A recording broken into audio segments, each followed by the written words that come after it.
How the hell El Chapo Guzman chose my restaurant to come into, I'll never know. It was just like the stuff he'd done in other cities, Nuevo León and Culiacán. Guzman's story, it was him with all his narco clothing. He had on a baseball cap with some of that digitalized camouflage the US Army invented for Iraq, and a beige down parka. It was one of those cold days in June after the rainy season had started, and the most badass narco in the country must have just felt a touch of chill. Crazy. In my restaurant, with 15 bodyguards swarming around him. The guards came in first. They all had AK-47s swinging in their arms. They came in fast and polite, rushing past the maitre d'. The leader of the guards, a tall guy with neatly trimmed thin mustache and a diamond earring, swooped into the center of the dining room and yelled, "Out! The boss will be coming soon. Everyone, give us your purses and your cell phones and continue with your meal. Nobody leaves here before the boss is done. If you cooperate, everything will be fine.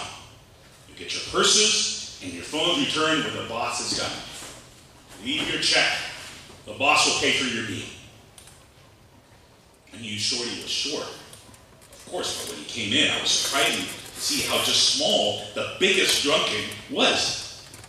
He walked quickly, like he knew where he was going. He turned to the first table to the left and introduced himself. He removed his cap and said in a polite Spanish, "Hello, my name is El Chapo Guzman. Nice to meet you." He smiled and extended his hand to shake one of the customers, an old man in a blue blazer, who fortunately had the presence of mind to shake back. The customer looked like he'd just seen a ghost. Guzman went from the table to table, shaking hands like a politician, asking for votes of approval.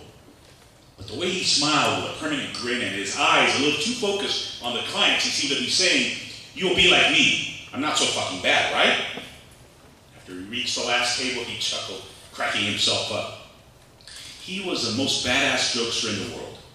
He was the biggest gentleman, extending his hands of courtesy to every diner after he killed hundreds. Every day I drive from my neighborhood of Santa Fe in Mexico City to the restaurant. And I pass guys selling tabloid newspapers in the morning. They run up and down the street at stoplights trying to find clients, waving papers in the air. And the covers always have a narco like Guzman with some gory detail, like the bodies of El Chapo dissolved in acid on a farm after he got pissed off at some other narcos. Or like the photos of headless and handless bodies dumped in the middle of the streets of Veracruz. El Chapo killed the son of his brothers-in-law. He's 55 and the head of a Sinaloa cartel, and he's one smart narco because he not only escaped from prison with the help of dozens of people he bought off, pushed out of maximum security prison in a laundry car. He's managed to live to the age of 55 when most narcos never even make it to the close to being a grandpa. Everyone in Mexico knows about it. How he married yet another young woman, some beauty queen, and how he had twins in a hospital in Los Angeles. How the guy controls all the cocaine, pot, and most of the meth and heroin that's going into the U.S.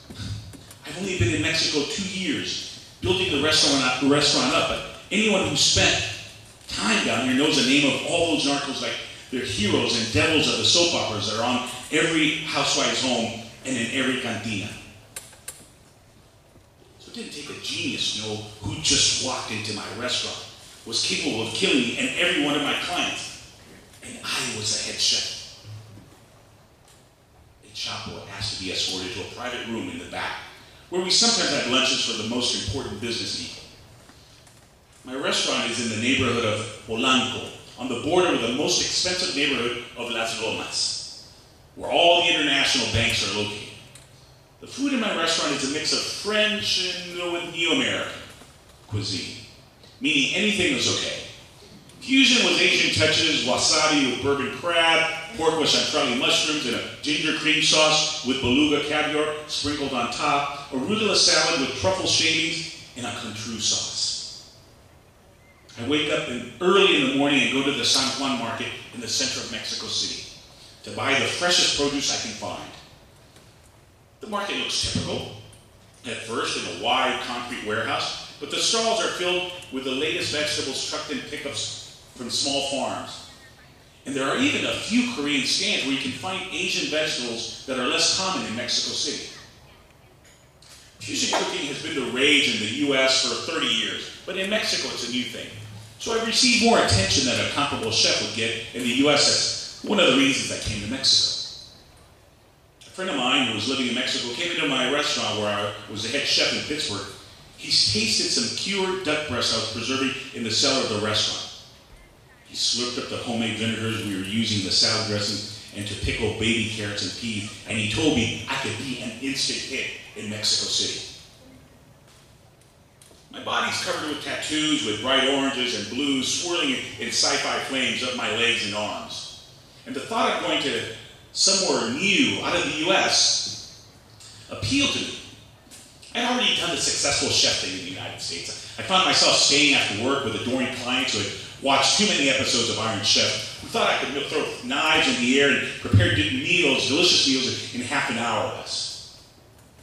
The reality is, it takes time to make good food. Those shows are bunk. It takes hours of planning and experimenting. It was nice to ride the wave of the food obsession in the US, but I wanted to see if I could go somewhere out of my comfort zone. Somewhere where food was not synonymous with pornography. Where people still love the food for how it tasted and not for what it said about them. So I jumped at the chance to open the new restaurant in Mexico City. I needed clients with money to do the kind of food I wanted. But I was looking for clients who needed their palates awakened, who hadn't already read about everything in some glossy magazine.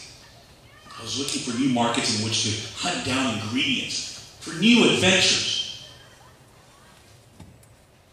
Chapo was led into the back room and he sent one of his guards to summon me. If it was an adventure I'd been looking for, ironically, I was going to get more of it than I bargained for.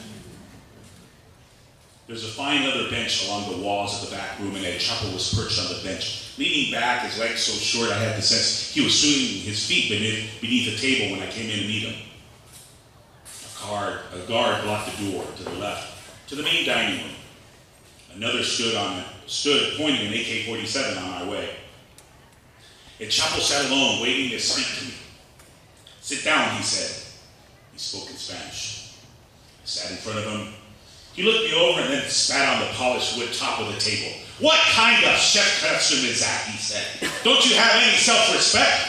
I thought you were supposed to be one of the hottest chefs in this town. Fucking Mexico City. Everyone thinks they're fucking important to the city. They don't know anything." I never wear a chef's hat. That seems ridiculously pretentious to me. I usually have on some t-shirt with a retro rock band that I like. I tend to wear bicycle riding pants and clogs in the kitchen under my apron. I like to ride. Whenever I get a little bit of time, I tend to wear a bicycle cap, or a baseball cap with some heavy metal logo on it. I had on a baseball cap with the letters AC/DC on the black front. The truth is, and Chapo and I look a little similar, each in our baseball cap. "What kind of outfit would you want me to wear?" I asked him politely.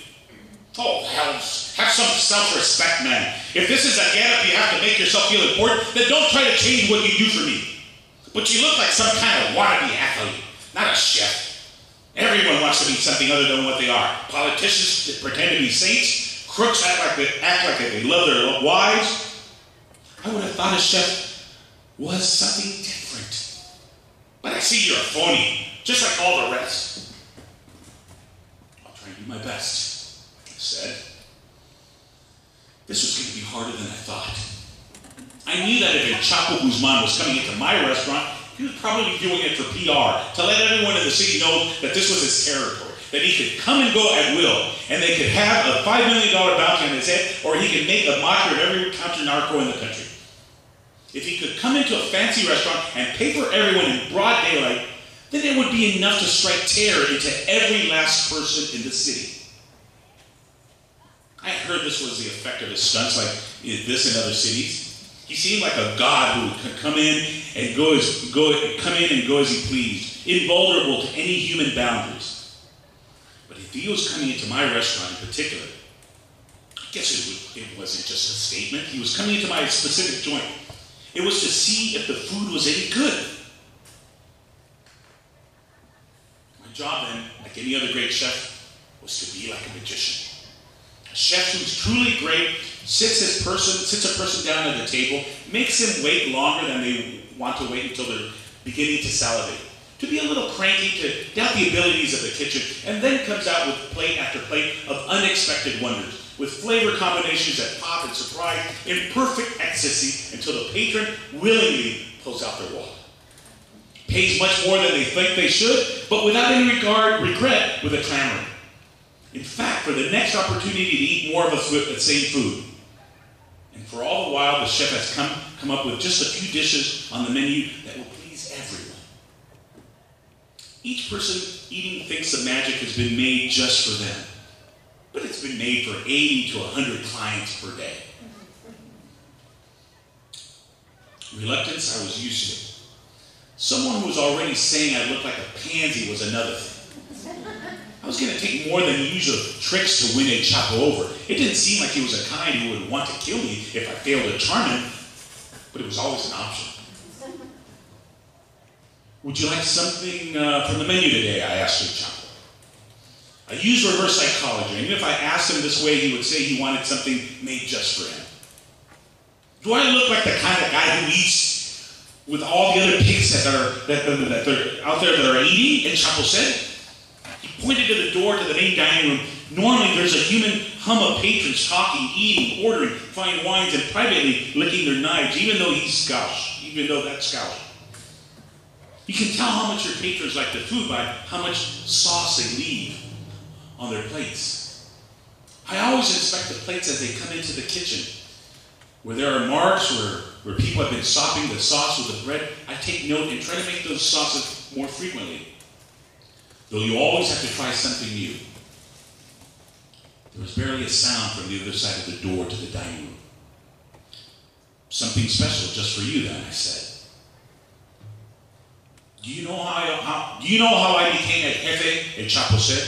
It wasn't just killing people. Anyone can kill people.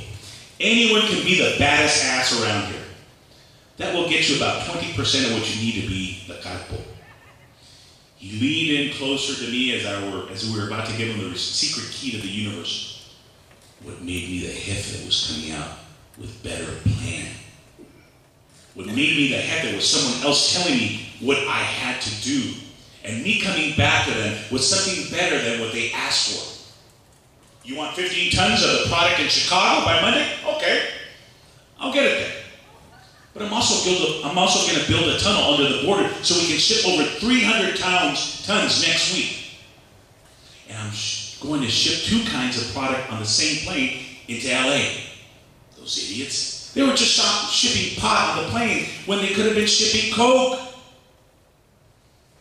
He looked under the table as if he wanted to be sure there was no bugs in the restaurant recording what he was saying. It's making do with less to make more, he said. So here's what I want you to do. I want you to give me something that tastes so good, I almost come in my pants. That makes me and my compadre slap you on the back and give you an extra $1 million tip for cooking so well. And I want you to do it without salt and without pepper. And with no more than 2 ingredients. And if you can do that, I'm serious, you're going to get some unexpected tip.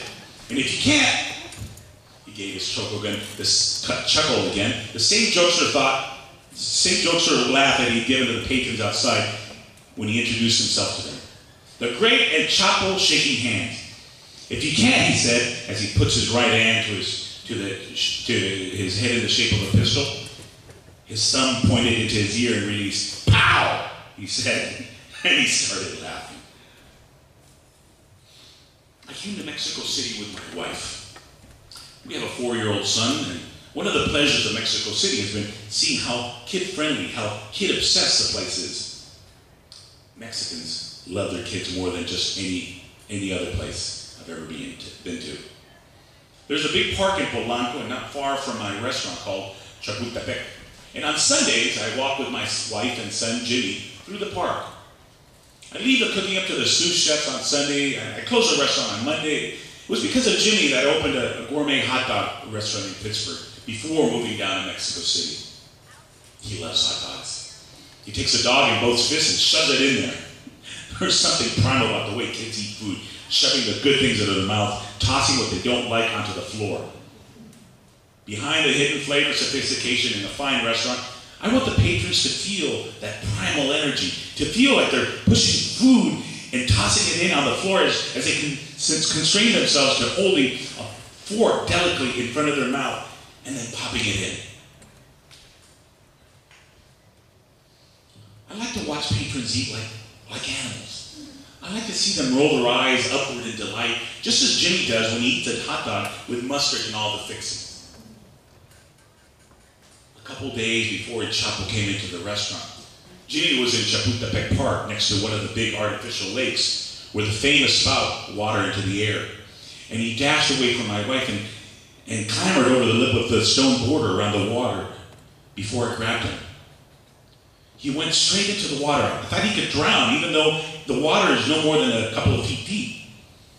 I had my riding pants on, and since I'd gone into the restaurant earlier that day to check on how everything was going, Sundays are a day off, but sometimes I pop in unexpectedly to make sure everything is keeping up to standards. With all my clothes on and clothes and shoes on, I jumped straight over the lip of the lake into the water and grabbed Jimmy and threw him into the air and out of the water. "Never do that again, Jimmy," I said. He'd scared the living daylights out of me and my wife, and Jimmy thought the whole thing was hilarious. He laughed and spit water out of his mouth into my eyes. He had no sense of danger he was in. So this wasn't about me anymore. I realized I went back into the kitchen to cook for El Chapo. This was about me, my wife, Jimmy, and all the patrons out in the restaurant. Going to a restaurant is putting trust in the chef. A chef is meant to do more than delight.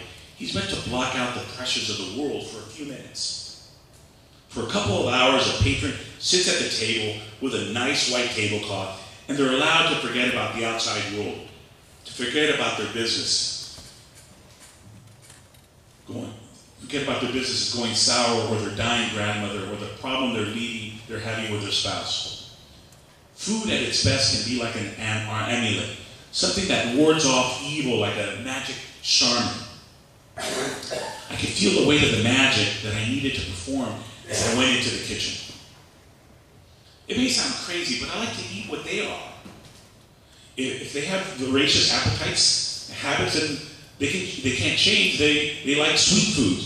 If they are tight with their money, they prefer to eat bread and mashed potatoes. If they're flamboyant and they like elaborately thin vegetables, fried and piled up high like a fancy hat, we're all cannibals, eating ourselves, eating the secrets we have within.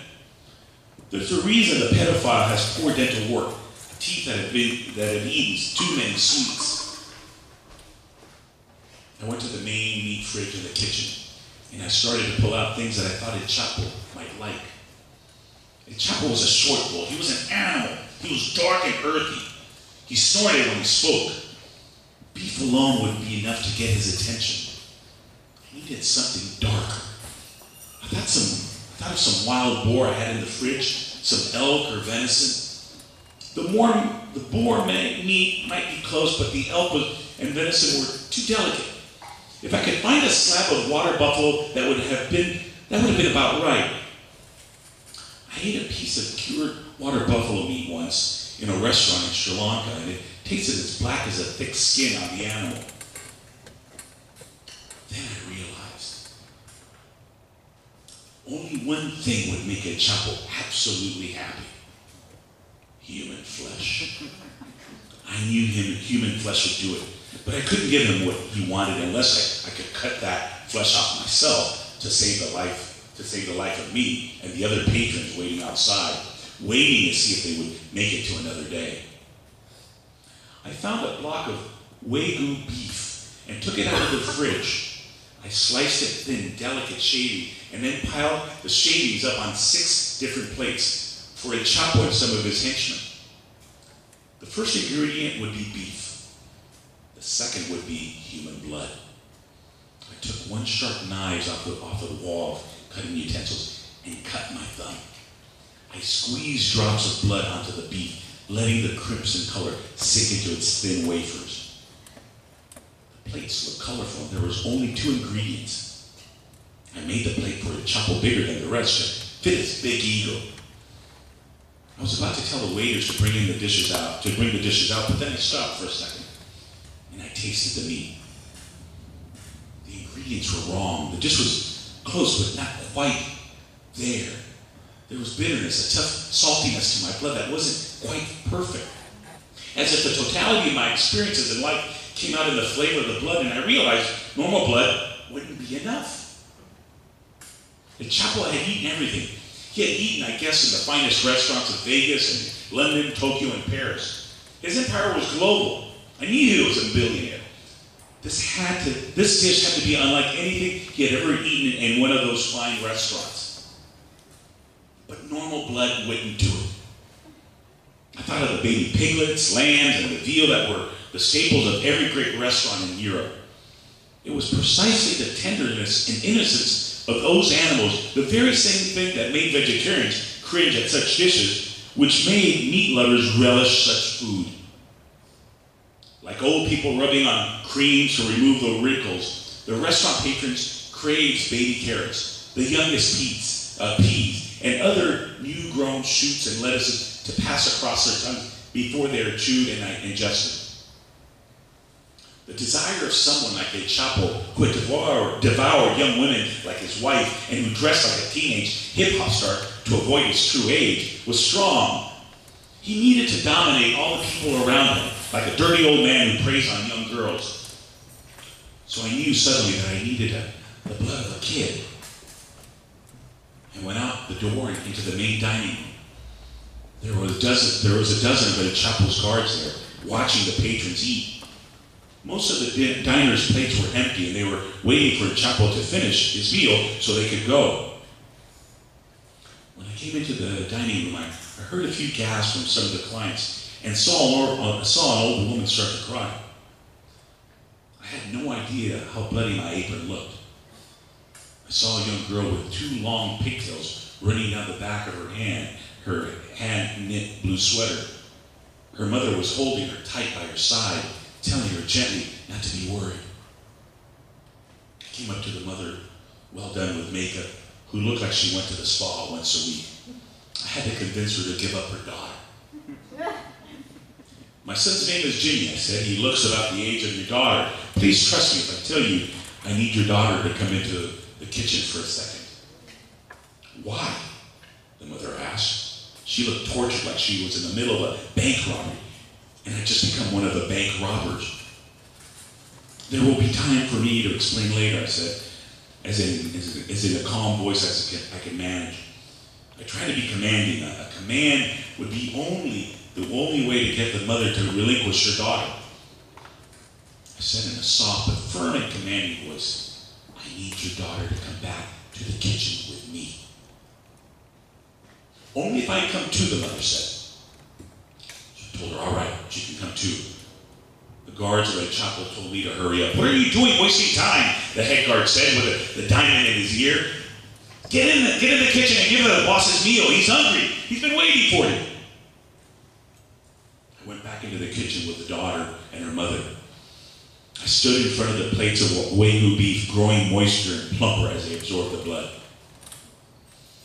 I put my thumb up to the face of the mother where I had the slice from the knife I had made before. The wound was pink and the blood was sticky. You see this? I said to the mother. I need to do the same to your daughter. She looked at me like I was some crazy terrorist. She tried to pull the knife out of my hand. I had a choice. Give in, let the girl go, admit that I might be crazy, a Dr. Frankenstein in this kitchen, admit that the whole thing was an overreaction on my part. But I've learned in life that you have to go with your gut. I didn't think, I just took action. I put my hand up against the mother's mouth and made her stay quiet. I grabbed one of the dish towels and stuck it into her mouth. Her eyes pleaded with me not to do anything to her daughter. I picked up the knife again. I pulled up the hand of the child and cut her thumb. Deeper than I would have liked in the heat of the moment, and blood came pulsing out. I lifted her high into the air with her pigtails flailing behind as she cried out for her mother, who was trying to yell, and I squeezed the blood out of her into El Chapo's plate. folks looked at me like I was insane, but the rule in a fine restaurant is to never question the head chef demands. They brought the food out to El Chapo, and I made sure they brought the plate with the young girl's blood specifically for him. I followed out a few minutes later, and I could see El Chapo licking his thumb, picking up the plate to get more of the sauce on his lips and in his mouth. There are only 2 ingredients in the dish, I told El Chapo. What is it? It's fucking good. It's fucking delicious, he told me. The others agree. I've eaten all over the world, and I've never eaten anything this tasty. It's Wagyu beef with human blood, I told him. The blood is mine. I held up my thumb to prove I was in line. There was a cut, irritating and sticky with drying blood.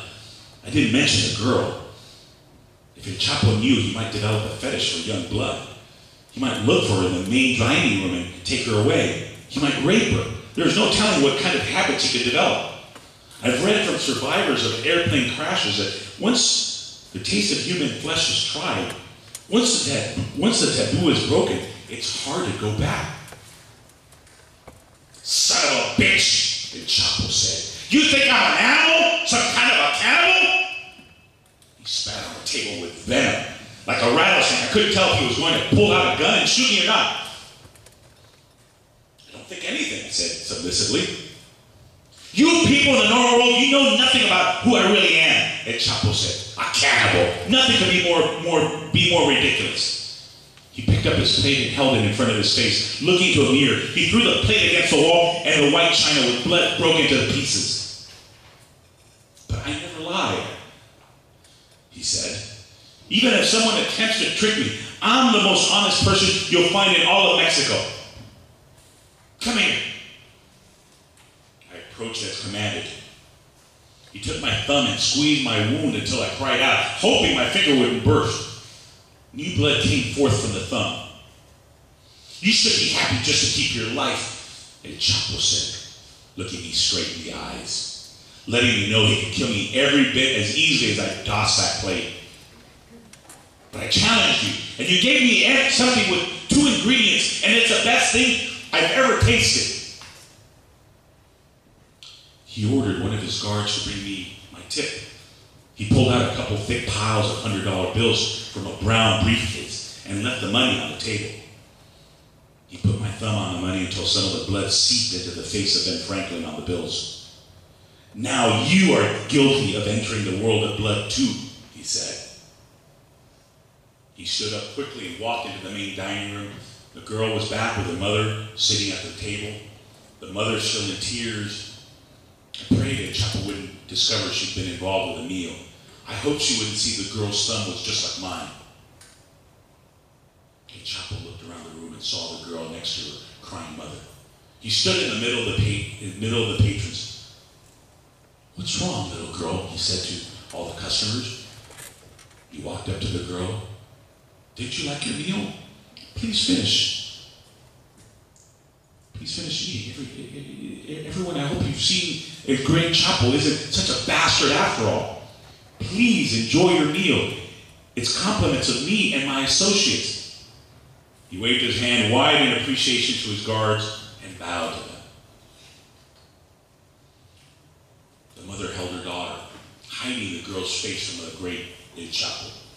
And he left with his hands raised in the air like a boxer accepting applause after winning another fight. Through the room was silence. The guards returned everyone's purses and cell phones and then disappeared. 2 months after El Chapo came into my restaurant, I went with Jimmy to the Museum of Anthropology in Polanco, not far from where I work. The museum is enormous with a courtyard where Jimmy can run around, so I like to take him there when I can. At the far end of the museum, like a magnet drawing all the visitors forward, are the rooms with the remains of the Aztec Empire. High stone temples covered in alabaster, which had reached up to the broad sky at the center of the ancient city of Tenochtitlan, in the middle of what is now, today, Mexico City. The halls with Aztec art are filled with clay statues, and one is of a god that looks like a robot, square with big round eyes. This is Saluk, the god of rain and thunder. He controlled the water necessary for corn to grow. The Aztecs prayed to dozens of gods, and at the top of their pyramid, they sacrificed thousands of people to keep those gods satisfied.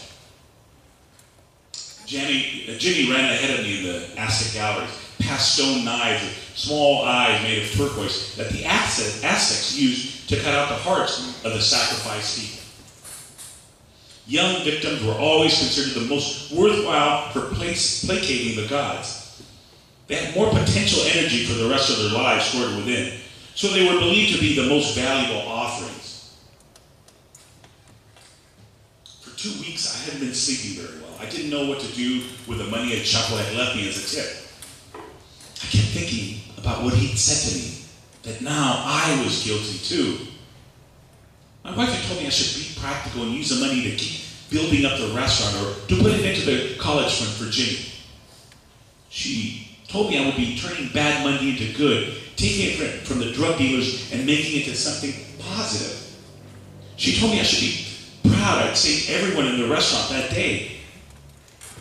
But whenever I looked at the money and thought about the possessed way I'd lifted the girl to put her blood on the beef to give to a Chapo, I wasn't sure I was a hero. It wasn't just that I tortured her mother and cut the girl's finger. I was playing with black chef magic, thinking I could outsmart a Chapo. What if he acted differently to my dish? What if he had reacted in anger and killed me, or more people? I was just as guilty of giving into my ego, of thinking I could control him, as a Chapo thought he could control the world. Come over here, I told Jimmy. He was lost, wandering among the Aztec gods, and I had to call him a couple more times before he complied. I told his mother I wanted to go with Jimmy alone to the museum. Jimmy and I came to the stone pyramid altar, 20 feet high, which used to sit on top of one of the pyramids of Tenochtitlan. From my backpack filled with snacks and a juice bottle for Jimmy, I pulled out the big envelope with the $20,000 that Chapo had given me. The envelope was new, but you could still see faintly the blood on some of the bills within. Take this envelope to the top of the pyramid, I told Jimmy. Put it on the round stone. I told him to go to the place where the Aztecs used to leave the sacrificed hearts. I looked around to make sure there were no guards coming. Keep going. Put it up there, I said to Jimmy. He placed the envelope just where I told him, on the stone altar. He made a face at me. He told me he didn't want to come down. It's fun up here, he said. I could hear the guard coming. I told Jimmy to hurry.